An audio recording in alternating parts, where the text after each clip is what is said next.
ఎక్కడి నుంచి వచ్చారు? బాచుపల్లి అండి. వాజ్పేయి ఏ సమస్యతో వచ్చారు ఇక్కడికి? డబుల్ బెడ్రూమ్ కోసము నేను 9వ తారీఖు 2వ నెల 2018 అప్లై చేశాను. ఇంతవరకు అసలు పట్టించుకోవడం లేదు. ఆ లొకేషన్లో వస్తున్నాయి, వచ్చే వాళ్ళకి డబల్ వస్తున్నాయి అని చెప్తున్నారే కానీ అరే లేని వాళ్ళు ఎవరు అప్లై చేశారు, ఎవరు బస్తీలో ఉంటున్నారు, ఎవరు ఎక్కడ ఉంటున్నారని అక్కడ ఉన్న వాళ్ళకి కొంచెమైనా తెలుస్తుంది కదా, అర్థమవుతుంది కదా, తెలుసుకొని ఇవ్వాలి కదా. పోనీ డబల్ వచ్చే వాళ్ళకి అలా కూడా ఇవ్వట్లేదు. తర్వాత ఇది ఇన్ని సంవత్సరాలైంది నేను అప్లై చేసి కూడా ఇంతవరకు రాలేదు. అదే రేవేంద్ర రెడ్డి గారు అంటే మాకు చాలా గౌరవం ఉంది. దయచేసి ఆయన దయ వల్ల మాకు ఇది శాంక్షన్ చేస్తే మాకు అంతే చాలు. అంటే 8 సంవత్సరాలు అయింది ఇది అప్లై చేసి అంటున్నారు. మరి 8 సంవత్సరాలు అంటే గత ప్రభుత్వ హయాంలో మీకు ఎటువంటి న్యాయం జరగలేదు? జరగలేదండి. మరి ఇప్పుడు ఇక్కడికైతే ఈ ప్రజా దర్బార్కి ఎన్ని రోజుల నుంచి వస్తున్నారు మీరు? ఇప్పుడే ఈరోజే వచ్చాను. మరి మిమ్మల్ని లోపలికి ఎలా చేయలేదా? లేదు. ఓకే, పోనీ ఒకవేళ లోపలికి వెళ్తే కనుక మీరు అక్కడ వినతి పత్రం సమర్పించిన తర్వాత మీకు న్యాయం జరుగుద్ది అనుకుంటున్నారా మీరు? అవునండి, జరుగుతుందనే అనుకుంటున్నాము. జరగాలని ఆశపడుతున్నాం కదా. మా ఆశలు తీరుస్తారని కొంతవరకు అయితే ఉంది, నమ్మకం ఉంది. ఆ నమ్మకం తీరుస్తారని మనం కూడా గౌరవించాలి కదా అతనికి. అది ఆ ఆశతోనే వచ్చామన్నమాట. ఏ టైంకి వచ్చారు ఇక్కడికి? ఇప్పుడు వచ్చి 12 అయింది వచ్చాము. ఓకే, అంటే టైం అయిపోయిందని మిమ్మల్ని బయటికి పంపించేశారా? అవునండి, అంతే. మరి మళ్ళీ ప్రయత్నం చేస్తారా? చెయ్యాలి కదా.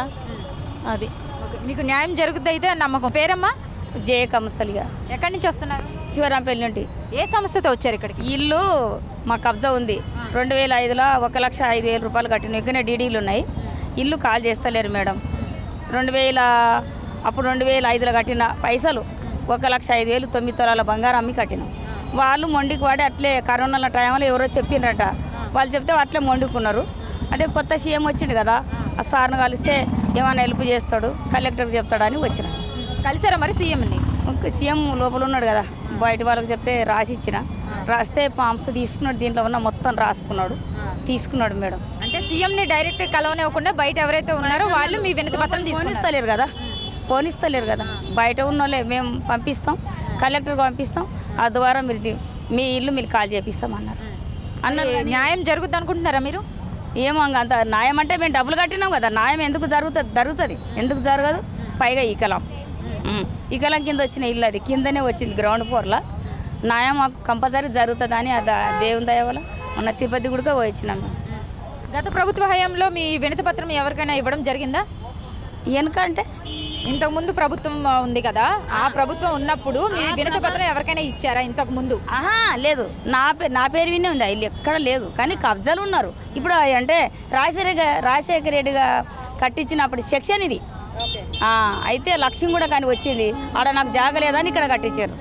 కరోనా టైంలో నేను చేపలు అమ్ముతుంటే మేడం, శివరాంపల్లి మాది. చేపలు అమ్ముతుంటే మేము రాలేకపోయినాం, ఆనాలు పట్టుకో. ఒకసారి వస్తే డోర్ నెంబర్ వేయలే, రెండోసారి వస్తే డోర్ నెంబర్ వేసినారు. వాళ్ళు మంది ఈగినరు, అందరు ఈగినరు, బయట ఉన్నారు, అందరు ఈగినరు, పోతలేరు. ఇంకా అదే ప్రాబ్లం, ఏం లేదు. నాకు ఆ ఇల్లు వస్తే చాలు, నాకు డబుల్ బెడ్రూమ్ అవి ఇవి నాకేమొద్దు. ఇచ్చినా తీసుకొని నాకు నా ఇల్లు నాకు వస్తే చాలు. అది ఇస్తామన్నారు, డబుల్ బెడ్రూమ్. కలెక్టర్ నాకు వద్దు, ఇదే కావాలన్నా.